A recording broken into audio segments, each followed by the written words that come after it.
नमस्कार मित्रांनो, आजच्या आपल्या कथेचं नाव आहे शापित वाडी आणि या कथेच्या लेखिका आहेत भूत बाहुली अर्थात कस्तुरी. जर तुम्ही या कथेचा पहिला भाग ऐकला नसेल तर तो भाग ऐकूनच या भागाला ऐकण्यास सुरुवात करावी. लेखिकेच्या लेखणीला सन्मान देऊन आपण आजच्या आपल्या कथेला सुरुवात करूयात. पण त्या अगोदर तुम्हाला जर या चॅनलवरील कथा आवडत असतील तर चॅनलला सबस्क्राईब करा, बेल आयकॉनवर क्लिक करून नोटिफिकेशनला सुद्धा ऑन करा. चला तर मग कथेला सुरुवात करू. पुजारी काका घाईघाईने घरी आले. पाय धुवून ते तडक देवघरात गेले आणि त्यांनी काकूंना हाक मारली. अगं, ऐकलं का? अनघा. काकू धावतच तिथे आल्या. काय झालं? भेटले का ते? त्यांनी काळजीने विचारलं. काका खिन्नपणे म्हणाले, नाही भेटले, पण आता वेळ आली आहे त्यांचा सामना करण्याची. जे काही ज्ञान मी इतक्या वर्षात गोळा केला आहे, जी काही साधना मी केली आहे, त्याचं फळ मागण्याची वेळ आली आहे. खरं तर मी हे आधीच करायला हवं होतं, पण तेवढी माझ्यात जाण नव्हती. पण आता माझी सगळी उपासना पणाला लावणार आहे मी. यातून वाचण्यासाठी जो काही मार्ग आहे तो परमेश्वर नक्की दाखवेल. तोच आता मला या वाटेने घेऊन जाईल. मी इथं आता नवचंडी होम सुरू करत आहे आणि त्यानंतर पुढची पूजा असेल. ही पूजा निर्विघ्नपणे पूर्ण झाली तर त्या सैतानाला हरवण्यासाठी आपल्याला ती अलौकिक शक्ती मिळेल, हा माझा विश्वास आहे. पण ही पूजा किती वेळ जरी चालली तरी कोणत्याही कारणाने मला हाक मारू नको. ही पूजा जशी यशस्वी होणे महत्त्वाचे आहे, तसेच ती निर्विघ्नपणे पार पाडण्यासाठी मला तुझ्या मदतीची गरज आहे. काकूंच्याही डोळ्यात एक निश्चय दिसला. तुम्ही काळजी करू नका. आपल्या आधीला ज्यांनी मारलं त्याचा नाश करण्यासाठी मी काहीही करायला तयार आहे. पण जर तोपर्यंत त्या तिघांना काही झालं तर? नाही, त्यांना काही होणार नाही. आणि गावातल्या लोकांना माहिती आहे, त्याच्यापासून तात्पुरता का होईना पण ते बचाव नक्कीच करतील. काका एवढेच बोलले आणि त्यांनी गणपतीचं आवाहन करून नवचंडी होमाला प्रारंभ केला. स्वरा रडत रडत टेम्पोत बसली. मीराने तिला खूप समजावले, पण ती काही केल्या शांत होत नव्हती. रडत असताना जेव्हा तिचं लक्ष तिच्या बाहुलीकडे गेलं तेव्हा ती बाहुली अधांतरी उभी राहून टाळ्या वाजवत होती. ते बघून स्वराला हसू आलं. काय बघून ही हसली हे पाहण्यासाठी जेव्हा मीराने त्या दिशेने पाहिलं तर ती बाहुली खाली आडवी पडलेली दिसली. मीराने मग ती बाहुली स्वराच्या हातात दिली. त्या बाहुलीला हात लावताच स्वराला एक चटका बसला आणि तिने ती बाहुली सोडून दिली. मीराला वाटलं चुकून देताना पडली असेल, म्हणून तिने ती उचलून परत स्वराला दिली. आता मात्र ती बाहुली हातात घेतल्यावर स्वराचे डोळे मोठे झाले आणि ओठांची एक कडा कुत्सित हास्य करत उंचावली. ज्ञानबा, माधव, मीरा आणि स्वरा आता त्या जागी आले होते जिथं त्यांना राहायचं होतं. ती 3 मजली इमारत होती. मेन गेटमधून आत आल्यावर कंपाऊंडच्या आतल्या बाजूने बरीच फुलझाडे आणि फळझाडेही होती. खेळायला खेळणी होती. दोघांनी आत एका खोलीत डोकावून पाहिलं तर तिथं पंखा होता. रात्र झाल्यावर लावायला दिवा होता. सगळ्या आवश्यक सोयी त्या इमारतीत होत्या, जी गावकऱ्यांनी मिळून बांधून घेतली होती. तिथं त्यांचीच मुलं राहत होती. कोणी आजीसोबत तर कोणी आईसोबत, कोणी काकूसोबत तर कोणी मावशीसोबत. हे सर्व लोक 4 वाजेपर्यंत या इमारतीत येऊन राहत. पण फक्त लहान मूल की जे नुकतेच जन्माला आले होते आणि 15 ते 17 वर्ष वयोगटापर्यंतची ती मुलं होती. मीराने शेवटी न राहून ज्ञानबाला विचारलंच, आता तरी सांगा, हा काय प्रकार चालू आहे? हे सगळं काय आहे? माधव पण ज्ञानबाकडे मोठ्या उत्सुकतेने पाहत होता. ज्ञानबाने एक दीर्घ श्वास घेतला आणि सांगायला सुरुवात केली. तुम्ही आपल्या नानांना भेटलात ना? त्यांचे थोरले काका. त्यांच्यामुळेच हे असं जगण्याची येळ आली आमच्यावर. नानांच्या घरी म्हणजे जेव्हा नानांचे आबा होते तेव्हा ते 3 भाऊ होते. सगळ्यात मोठे काका म्हणजे सदानंद, मधले नानांचे वडील केशव आणि धाकलं काका म्हणजे मोरोबा. मोरोबा जरा येडसर होता पण लय हुशार. एकदा जर त्यानं काही पाहिलं तर तो कधी बी इसरायचा नाही आणि येडसर असला तरी त्यानं कधी बी कुणाला त्रास दिला नाही. केशवदादा लय चांगला माणूस, कुणाला बी कधी बी काय बी मदत लागली की दादा हजर असत. पण थोरलं काका म्हणजे सदाभाऊ लय हावरट माणूस. त्याला बाई अन पैक्याची लय हाव, त्यासाठी तो काय बी करायचा. त्यात त्याला नवीन येड लागलं ते काळ्या इद्देचं. मग त्यानं कुठून तरी एक मांत्रिक बोलावला. तो म्हण की जर सैतानाला प्रसन्न केलं तर तो काय बी देईल, आपल्याला हवं ते. म्हणून दर औशेला अन पौर्णिमेला त्या माळावर तो होम करायचा. कधी बकऱ्याचा बळी तर कधी कोंबडं कापायचा. त्या माळावर इतका घाण वास यायचा की तिथं जायला नग वाट. तिथं त्या मांत्रिकानं एक मूर्ती बसवली होती. लय विचित्र होती ती मूर्ती. काळ्या कुळकुळीत दगडाची मूर्ती होती. 7 हात होतं त्या मूर्तीला आणि एका हातात सवताचं मुंडकं धरलेलं. त्याच मुंडक्यावर डोळे एवढाले मोठं अन लाल, दात कसलं मोठे मोठे सुळे दाखवत तोंडाचा आवाजला होता. डोक्यावर जसं पागोटं असतं ना तसं हाडं अडकवलेली होती आणि बाकीच्या हातात हाडं अन कवट्या धरलेल्या होत्या. त्या मूर्तीकडं पाहिलं की असं वाट की आता त्यो सैतान उठल आणि आपल्यालाच घास करल. पर मोरोबानं एके दिवशी केशवभाऊंना त्या माळरानावर एका बाईला नेताना पाहिलं. तसं मोरोबाबी त्याच्या मागमाग गेला. जसं ते त्या माळावर पोहोचलं तसं काही बाई इदी करून त्या मांत्रिकानं त्या बाईचा बळी दिला. त्या सरशी लय मोठा आवाज झाला. अख्खीच्या अख्खी वाडी घाबरून घराबाहेर आली. त्या औशेचा दिस होता. आकाशात इजा चमकत होत्या. त्या मूर्तीतून आवाज ऐकू येऊ लागला. तो लई कर्कश आवाज होता, जणू कितीतरी कोल्हेकुई एकाच वेळेला वरडावना अगदी तसा. मोरोबा हे समद पाहत होता. ते पाहून तो लई घाबरला अन राक्षस राक्षस बाऊ बाऊ म्हणत वाड्याकडं पळत सुटला. भाऊंनी त्याला पळताना पाहिलं. मोरोबा जेव्हा वाड्यात आलं तेव्हा त्यानं दादासनी त्याच्या भाषेत जेवढं जमतं तेवढं सांगितलं. मोरोबा येडसर असला तरी तो खोटं कधी बोलणार नाही याची दादांना खात्री होती. जेव्हा मोरोबा सांगत होता तेव्हा गावकऱ्यांनी पण ऐकलं होतं आणि ते समदे माळावर गेले. त्यांनी तिथली पूजा उधळून लावली. पण तो पातूर लय उशीर झाला होता. त्या मांत्रिकानं अन भाऊंनी सवताचाच बळी त्या मूर्तीला दिला होता. जसं गावकरी माघारी वळले तेव्हा तिथं पडलेले मुर्दे उठून उभे राहिले. सगळ्यात आधी त्यांनी मोरोबाला आपल्यात सामील केलं अन लगोलग दादासनी बी. एक एक करत त्या 3 सैतानांनी तिथं आलेल्या समध्या गावकऱ्यांचा फाडशा पाडला. सगळीकडं नुसतं रगत सांडलं होतं आणि ते रगत त्या माळरानाच्या जमिनीत नाहीसं होत होतं. जसं जसं ते गावकऱ्यांना मारत होते तसं तसे ते त्यांच्यात सामील होऊन सैतान होत होते. त्यानं आधी त्यांची फौज तयार केली, सैतानी फौज. तो सगळा विधी भाऊंनी अमर होण्यासाठी केला होता आणि आता त्या सैतानाला लहान मुलांचा बळी पाहिजे होता. कारण लहान मुलं म्हणजे कवळ्या मनाचे असतात, त्यांच्यात काय बी पाप नसतं म्हणून. पण त्या दिवशी औशेची येळ संपली म्हणून ते समदे मुर्दे त्या माळाच्या जमिनीत निघून गेली. अजून बी ते तिथंच आहेत. रातच्याला बाहेर पडत्यात. ते समदे फक्त लहान पोरासनी शोधत्यात. त्यांच्या कवळ्या मासाचा वास घेत त्यांच्या माग लागत्यात आणि जो पातूर ते लहान पोरग त्यांच्या तावडीत सापडत नाही तो पातूर ते पुढं सरकत नाहीत आणि त्या लहान गेला औशेला किंवा पौर्णिमेला त्या सैतानाला बळी देत्यात.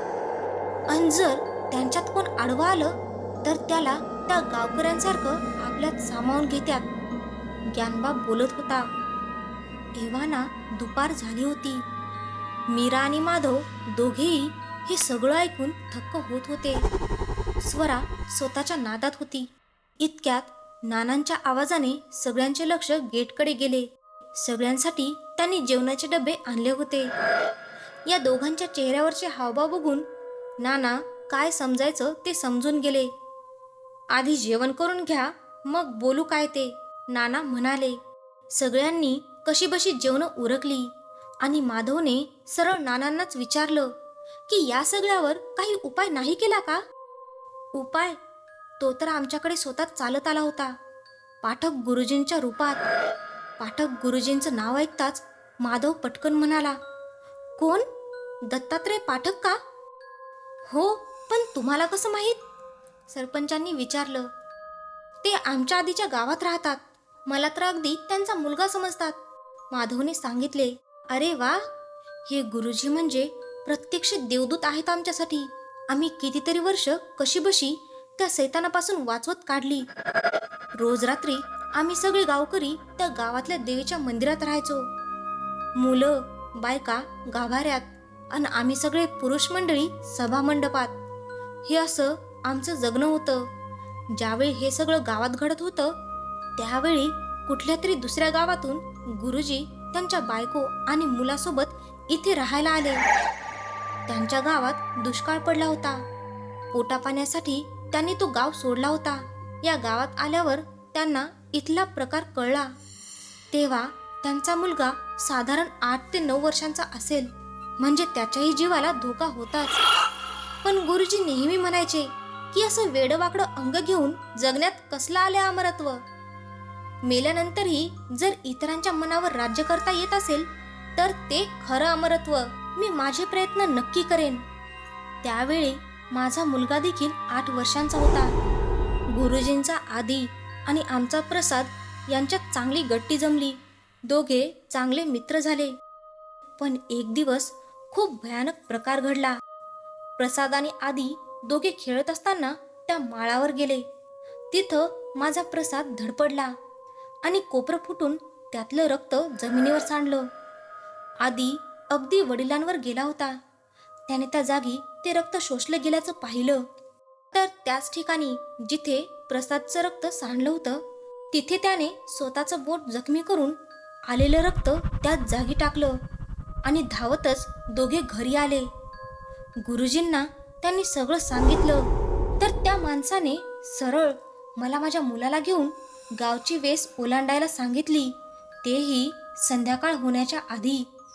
मला तर पहिले काहीच कळले नाही, पण नंतर मला समजलं की प्रसाद जर त्यांना या गावात नाही सापडला तर ते आधीच्या मागे लागणार होते. कारण हा श्राप वेस ओलांडण्यासाठी सध्या तरी असमर्थ होता. संध्याकाळ झाली. ते जागे झाले. माळाच्या जमिनीतून एक एक अवयव बाहेर काढत ते निघत होते. वेडेवाकडे आकार, कोणाचे हातपाय वाकडे, कोणाची मानगूट फिरलेली, कुणी उलट्या पावलांनी चालत होतं, कुणी धुरासारखं उडत होतं. डोळे म्हणजे फक्त पांढरी बुबुळं, पिंजारलेले केस, मातकट काळवंडलेले चेहरे, वाकडी तिकडी तोंड. रात्रीच्या वेळी तर ते ध्यान अजूनच भयानक भासायचे. त्यांचा म्होरक्या म्हणजे माझेच काका. तो अगदी त्या मूर्तीसारखा झाला होता. त्याच्या अकराळ विक्राळ धडापासून त्याचं शिर वेगळं चालत असे. त्यांनी सावज हेरलं होतं. त्यांना किती हजार बळी हवे होते कुणास ठाऊक, पण नेहमी सावज शोधत असत. आधी ते आमच्या घराकडे यायला निघाले. आमचं घर रिकामं होतं. त्यांनी तिथल्या सामानाची सगळी नासधूस केली. मग ते आधीच्या घराकडे निघाले. पण गुरुजी आदी आणि त्यांच्यामध्ये उभे राहिले. त्यांनी देवीचा अंगारा घेतला होता. ते एक एक करत पुढे येत होते. गुरुजी हातातला अंगारा त्यांच्यावर उधळत होते. जसा अंगारा त्यांच्या अंगावर पडायचा तसे ते चित्कारत मागे सरायचे. काही नष्ट देखील झाले होते. पण अंगारा संपत आला आहे हे गुरुजींच्या ध्यानात आले. काय करावे या विचारात असतानाच त्यांच्यातल्या एकाने गुरुजींवर झडप घातली. पण अंगाऱ्याचा हात त्याला लागताच ते नष्ट झाले. आदी आणि अनघाताई हे सगळं पाहत होते.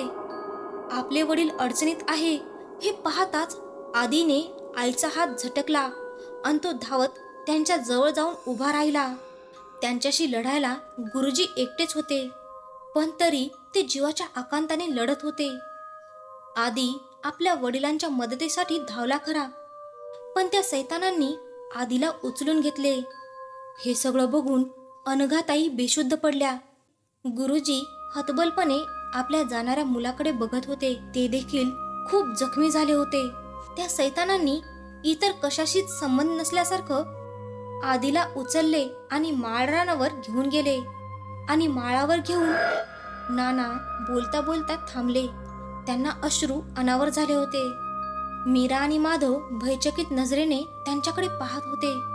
माझ्या मुलाला वाचवण्यासाठी त्यांनी स्वतःच्या मुलाचा बळी दिला होता. नाना परत बोलताना थांबले. दुसऱ्या दिवशी जेव्हा ताईंना जाग आली, तेव्हा रात्रीच्या प्रसंगाने त्या पुन्हा पुन्हा रडत होत्या. त्यात त्या माऊलीची तरी काय चूक? पण चकार शब्दानेही त्यांनी आम्हाला बोल लावला नाही. त्यांनी फक्त या लसणाच्या पाकळ्यांचा उपाय करायला सांगितला आणि वेशीबाहेर ही इमारत बांधायला सांगितली. आणि त्यांनी या गावचा मुक्काम हलवला. अख्खी वाडी त्या दिवशी रडली होती. वेस ओलांडताना देखील गुरुजींनी आमचा विचार केला होता आणि प्रसादला ताबडतोब गाव सोडून लांब पाठवायला सांगितलं. आता सुद्धा तो त्याच्या आत्याकडेच राहतो. तुमच्या एवढाच आहे तो. नाना बोलायचं काही क्षण थांबले. चला निघतो मी. संध्याकाळ होत आली. सगळं किराणा मालाचं सामान उद्या पाठवतो. आत्ताच्यासाठी डबा पाठवतो. जेवणाची सोय होऊन जाईल. काळजी करू नका. तुम्ही इथं सुरक्षित आहात. एवढं बोलून नाना निघून गेले खरे, पण त्यांनाच काय, इतर कुणालाही कुठे माहिती होतं त्या सैतानाच्या एका अंशाने कधीच सावज हेरला आहे ते स्वराच्या रूपात. पुजारी काका पूजा करण्यात व्यस्त होते. दिवस मावळून पुन्हा उगवला होता, पण काकांची पूजा अजून चालूच होती. 2 दिवसांनी पौर्णिमा होती. काकू देखील काकांना काय हवं नको ते पाहत होत्या. ही पूजा सफल व्हावी आणि काहीतरी मार्ग सापडावा, हाच त्या मायबापाचा उद्देश होता. त्या श्रापाच्या मुळावर घाव घालायचा होता, जेणेकरून फोफावलेला तो सैतानी वृक्ष उन्मळून पडला पाहिजे. दोघांचेही प्रयत्न चालू होते. एव्हाना वाडीतील लहान मुलं इमारतीत आलेली होती. मीरा आणि माधवची खोली शेवटची होती. 3 खोल्या असलेली ती जागा बऱ्यापैकी हवेशीर होती. जेवण झाल्यावर सगळे निवांत झोपले होते. माधव, मीरा आणि स्वरा आतल्या खोलीत झोपले, तर ज्ञानबा बाहेरच्या खोलीत एकटा होता. रात्री कसल्या तरी आवाजाने मीराला जाग आली. तिने इकडे तिकडे पाहिलं तर तिच्या लक्षात आलं की एका खिडकीचं दार उघडं आहे आणि तेच वाऱ्याने हलत आहे. मीराने ते दार नीट लावलं. मग पुन्हा ती आपल्या अंथरुणावर आडवी होण्यासाठी वळली, तर तिने पाहिलं की स्वरा जागेवर नव्हती. तिने पुन्हा इकडे तिकडे पाहिलं. तिला खोलीतल्या अंधुक प्रकाशात दुसऱ्या खिडकीपाशी कोणीतरी पाठमोरं उभं असल्यासारखं वाटलं. जशी मीरा तिच्याकडे जाण्यासाठी वळली, तोच पुन्हा लाईट गेली. खोलीत पूर्ण अंधार पसरला. अंधुकशा उजेडात सरावलेले डोळे अंधारात स्थिर व्हायला वेळ लागला. बाहेर पडलेल्या चांदण्यांच्या प्रकाशात थोडं का होईना पण समजत होतं. वस्तूंचे आकार समजत होते. त्यावरूनच त्या वस्तूचं नामकरण मीरा मनातल्या मनात करत होती अन हळूहळू पुढे जात होती. स्वरा, तूच आहेस ना बाळा? स्वरा, पिल्लू इकडे बघ, आई येते आहे हा, घाबरू नको. हे बघ आली आई.